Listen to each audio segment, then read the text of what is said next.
Hi, I'm Lisa. Welcome to my channel. This is my random recipes. These are desserts. Today is the last of the cakes. Well, sort of. Today's recipe is for my daughter. I don't know what the purpose of the assignment was, but this is something she wrote out in grade school. This recipe is just in time for Valentine's Day. It's called Valentine pound cake. I've never made a pound cake before. Pound cake gets its name because it has a pound of flour, a pound of sugar, a pound of eggs, and a pound of butter. This one sort of follows that formula. There's just one little slight difference, well, two slight differences. This recipe includes some cinnamon, and it replaces a little bit of the butter with applesauce. Not a lot, but a little bit. Perhaps it's an attempt to make it a little bit less expensive, or maybe a little more heart healthy. Maybe that's why it's called Valentine's pound cake. I guess we're going to find out if this is any good, so let's get to work and make some cake. This recipe is really basic. It just says to dump everything into a pan, into a bowl, and mix it up and bake it. It doesn't tell me what time I want to bake it, just what temperature. So I kind of had to do a little bit of research.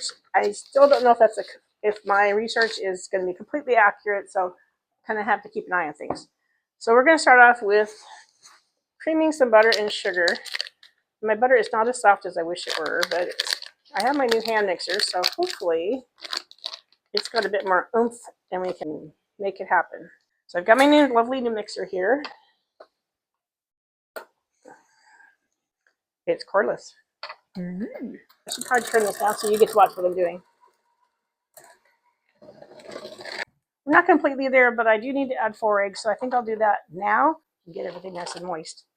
Okay, so we've got 4 eggs. Those are going in here. There we go. See, now it's getting all nice and soft. Just adding more liquid helped. Okay, that looks pretty good. I'm going to turn that off. This is 2 1/4 cups of flour. To that, we're going to add half a teaspoon of salt, half a teaspoon of baking soda. Combine these.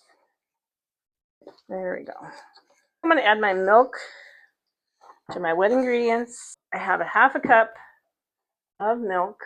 We'll go back to the mixer.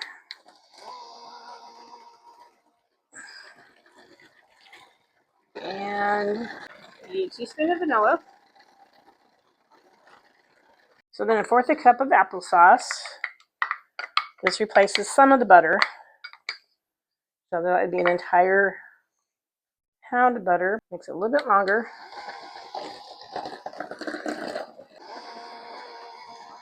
All right, so just give this another minute and then we'll combine it to our dry ingredients.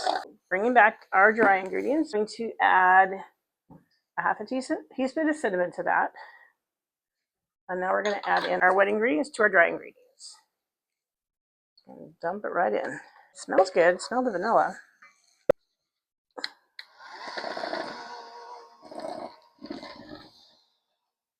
It looks pretty good. I'll give it one more minute with the mixer. Okay, I'll call that good. So I'm bringing in my loaf pan.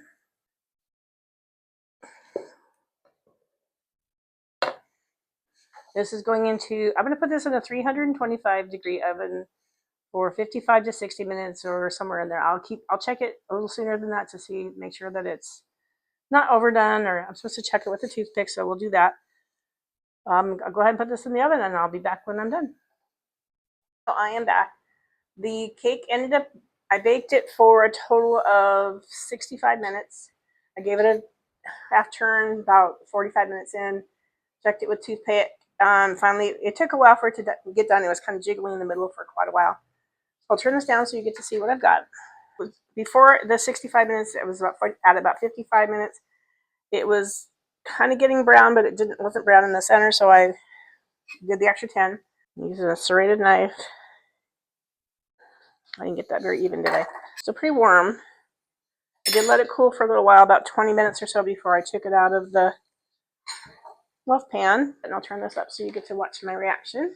But as I said, it's a little bit crooked, but it looks pretty good as long as it tastes good. It's a little bit browner than I would have thought. I definitely taste the apple, even though there was only 1/4 of a cup in there. I don't really get a strong taste of the cinnamon. It's spongy. It's moist. It's so warm, so that's kind of nice. All right, so that's not bad. I think that's pretty good for my first attempt. Okay, not bad. I really debated with myself as to whether or not I should add red food coloring to the pound cake since it's for Valentine's Day. I generally try to stay true to the recipes as they are written as much as possible. Since the recipe didn't call for red food coloring, I just decided I better not do that.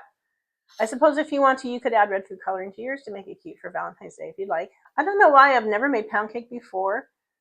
I mean, I've eaten pound cake before. Usually it's the stuff in the frozen food section at the store, and it's always been good, and I've always liked that. I guess it just never crossed my mind to try to make my own. This is the last of the cakes, sort of. Next time I will be starting in on cheesecakes. Ooh, yummy, yummy. I'm going to be very popular with my coworkers. Please come back next time for the beginning of the cheesecake section. I will include the ingredients and the preparation for the Valentine pound cake in the description below. If you have any questions or other feedback for me, please feel free to reach out to me in the comments. I really do love hearing from you. If you'd like to, you can let me know where you're watching from. It'd be kind of fun to find out how far-reaching my audience is. Please like, share, and subscribe to my channel. I would appreciate that. It helps my channel to continue to grow. Thank you for joining me on my journey through the desserts and through the cakes. And next week, as we begin our detour through the cheesecakes. See you again next time.